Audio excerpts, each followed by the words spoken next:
I want all of your money. Financial domination is different things to different people probably, but it's basically finding someone who's they're worth giving the money that you worked hard for. Giving up money is giving up power, and they're looking to give up power.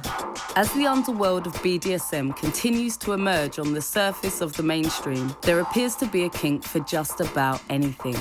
One of these thriving fetishes is something called financial domination, where submissives, or cash slaves, seek dominatrixes out online and surrender increasingly large increments of their money for little, if anything, in return.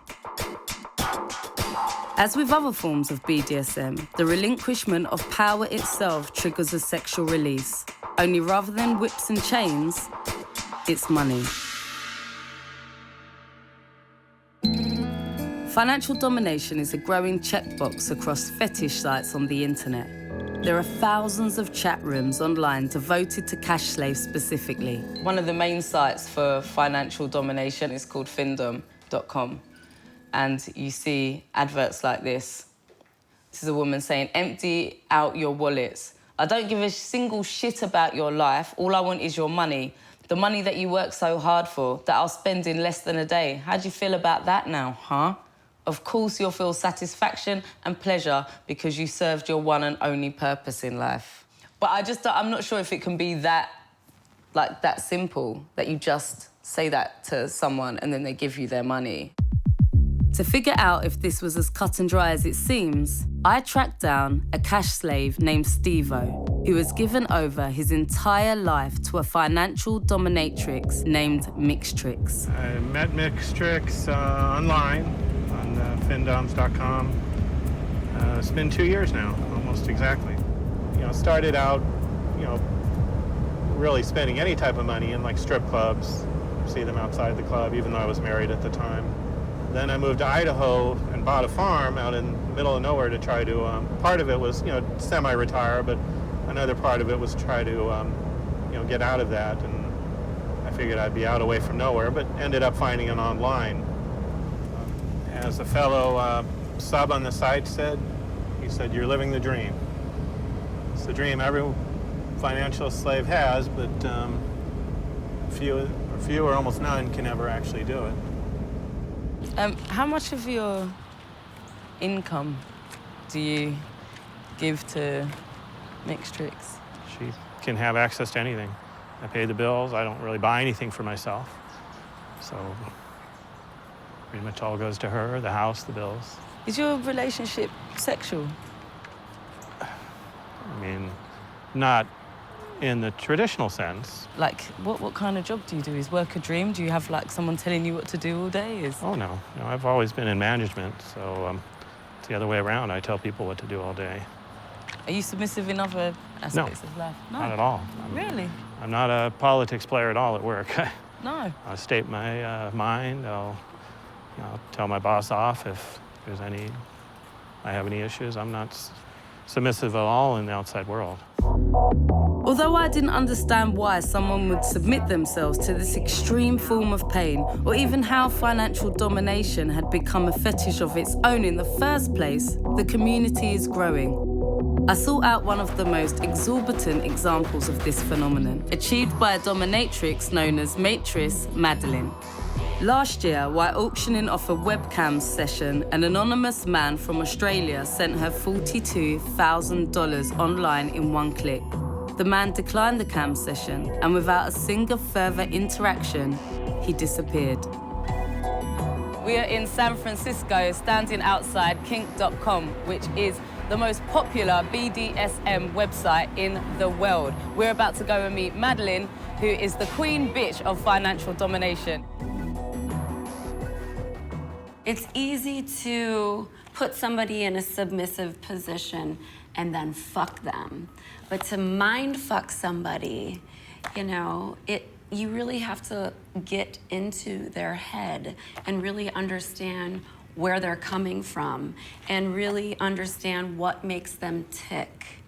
And that is what financial domination is all about, because it is all a mind fuck. So, like, your career has also been able to blossom and grow with the internet and technology? Oh, absolutely. I mean, technology has really forwarded my career and has given me the ability to be able to have these interactions with these men who are into financial domination. I mean, for instance, this man who lives in Australia that sent me this $42,000, whom I've never met.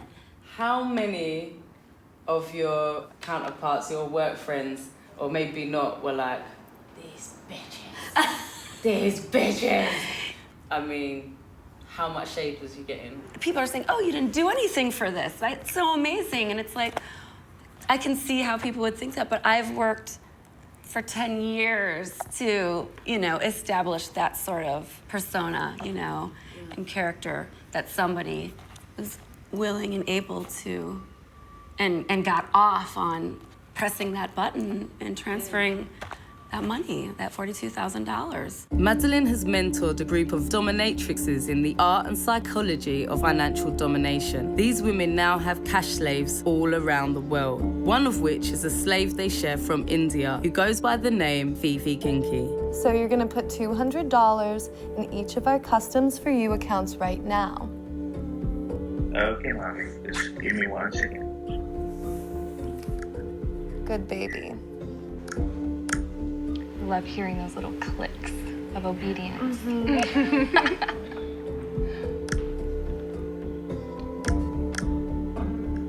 Fifi, we know you're really stupid and useless, but can you do two things at the same time?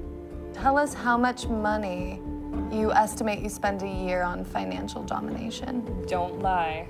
Much money? I'll have to check on this part. But I'd say since January, you've bought me a camera, a new laptop, and then sent me hundreds of dollars every month, maybe 1,000. So upwards of $5,000. Can you please tell me what you would say financial domination is?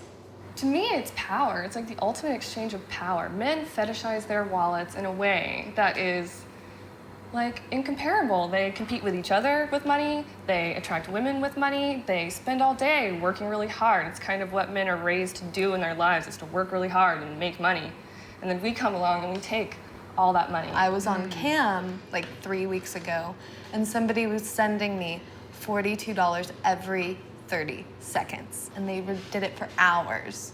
But like, obviously you're taking pleasure from that as well, right? So like, someone's giving you money, you're like, fucking, it feels good for them, but you're like, feels good for me as well. Like $42 every couple of seconds, yes! How do you stop that airy feeling, like that heady feeling where you're just receiving all of this money? Like, how do you just be like, actually, no, we should stop? Some go deep and they want you to like literally budget for them. Like they want you to hold the password to their bank account, and they want you to create a legitimate budget for them that makes their life a little bit difficult. When your dominatrix is doing your budgeting, do you know what I mean? I'm giving you lunch money, that is when you have hit the climax. In a way, being physically turned on by squandering your wealth goes against the most basic human urges of greed and altruism. In a hyper-capitalistic age where wealth is paramount to defining who we are and what we are, reaching euphoria by throwing it all away seems like the ultimate dystopian fetish. Dr. Michael Aaron is one of the few sexual minority specialists knowledgeable in financial domination. He has studied the allure behind this intense eroticization of money. There's a lot of people into financial domination who are very controlled about it. These are typically people who have money to spend, so they may have a lot of wealth. And if they blew $10,000, that's like you and I blowing a penny. When you read online, and a lot of submissives seem to say they fantasize about bankruptcy. You may fantasize about it, but if you're actually going through and destroying yourself in that way, I think that the people who make that leap have other things going on that allow them to act on being so self-destructive. I have clients who are dominatrixes, and the people who are real pros, when they have someone who comes or contacts them and says, here's my debit card and here's my PIN number, and I want you to drain me, they don't accept that. In terms of financial domination, in a lot of cases, the DOMs outweigh the submissives for that particular Yes. brand of kink. It's a function of our economy. At times of economic difficulty, you have more people entering the sex work field. So you have more sex workers and less clients, which creates a discrepancy. So in terms of financial domination, you're even more likely, I think, to have a lot of people coming into that because there's the appearance of this is easy money. Anyone who wants to do it can announce that they're expert at it.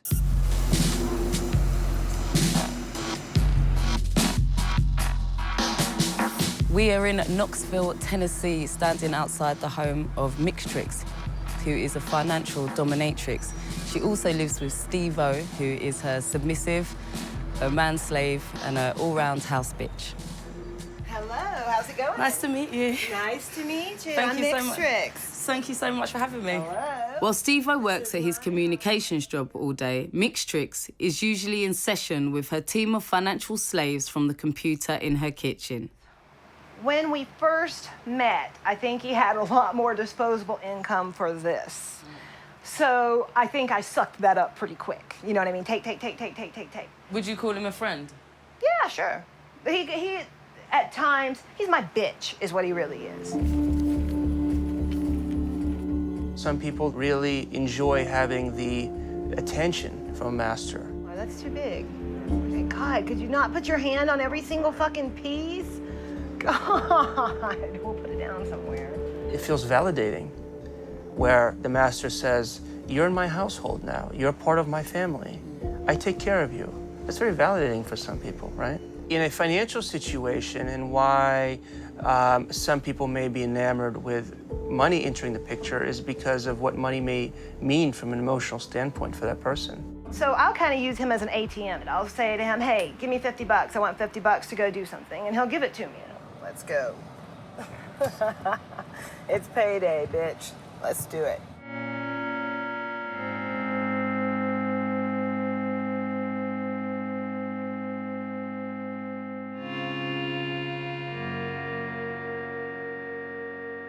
Mixtrix and Steve-O's life was certainly unconventional, but they somehow seemed content in their fringe postmodern romance. Steve-O has given up quite a lot for financial domination, including 2 marriages. He left a wife and a stepdaughter behind when he moved in with Mixtrix as her full-time cash slave. We went on a honeymoon to the Oregon coast, and the very day we got back, I weakened and I gave online dom like $700. You know, my family always had kids. I come from a family of 8 kids, so I wanted to raise kids and tried it for a while. Just raised the kids for about 6 years. Are you still in contact? Not really. I mean, they're not too happy with me. What would be a sort of typical client for financial domination on the male side? Like, what kind of man? Educated, successful, smart, interesting guys.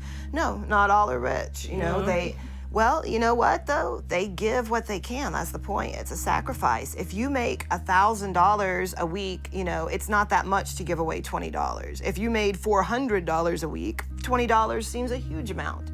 You know what I mean? It just depends. You know, that's a lot to some people. So it's a sacrifice you're giving. It's not the, you know, amount.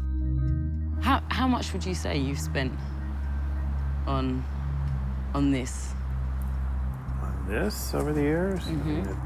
Over 100,000, you know, maybe 2, I don't know, more. Yeah. What's different from this relationship that you have with Mixtrix that you wasn't getting in your relationships before? I can be myself. I can say anything, you know, of course respectfully, but I can say anything, you know, that I'm feeling or that I'm thinking, and I'm accepted. It's not, oh, you're weird. Why would you think that? She's accepting. On both ends, you have people who are sort of on the fringes. One person has a desire for this kind of domination. The other person just simply has a desire for money. And they are on the fringes, and one person says, I think I would like this. I don't know where to go with this. And the other person says, seems like an easy way to make money. Financial domination isn't simple. No fetish ever really is. But perhaps money and the pain that comes with being destitute is the ultimate means of submission. The fear greater and the pain longer lasting, it's somehow unsurprising that there's a thriving community fetishizing the loss of capitalism's symbol of power and control.